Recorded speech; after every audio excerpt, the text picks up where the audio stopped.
কিন্তু এইখানে যে আক্রমণটা হয়েছে, যে মাত্রা আমি বলবো না ছোট মাত্রারই বা হবে কেন, এটা কোনোভাবেই গ্রহণযোগ্য না। এটা অবশ্যই শাস্তির মুখোমুখি হবে এবং প্রশাসনের যদি কোনো গাফিলতি থাকে তাহলে প্রশাসনের বিরুদ্ধে ব্যবস্থা নেওয়া হবে।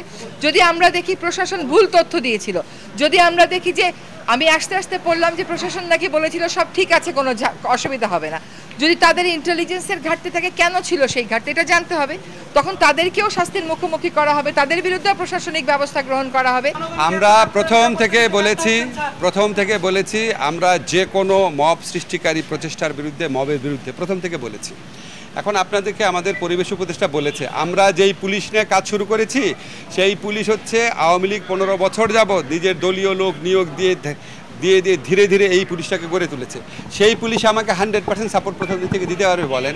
আমরা একটা পুরা রাষ্ট্রকে শেখ হাসিনার ফ্যাসিস্ট রেজিম একটা ধ্বংসস্তূপে পরিণত করে গেছে।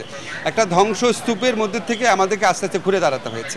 আমরা চেষ্টা করছি, আপনাদের যে কমপ্লেইন আছে আপনারা যে মুক্তভাবে আমাদের সমালোচনা করেন, কমপ্লেইন করেন, এগুলো দরকার আছে। এখান থেকে আমরা আরও বেশি তাগিদ অনুভব করি, আরও চেষ্টা করবো ইনশাল্লাহ। হ্যাঁ,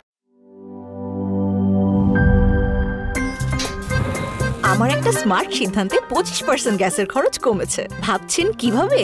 সাধারণ গ্যাস স্টোভ বদলে আমি এনেছি আরএফএল গ্যাস স্টোভ। এর সাইন্টিফিক নজল ও ব্রাস বার্নার ক্যাপ সমানভাবে তাপ ছড়িয়ে রান্না করে দ্রুত, তাই গ্যাসও বাঁচায় 25%, টাকাও বাঁচে 25%। আরএফএল গ্যাস স্টোভ নিরাপদ ও গ্যাস সাশ্রয়ী।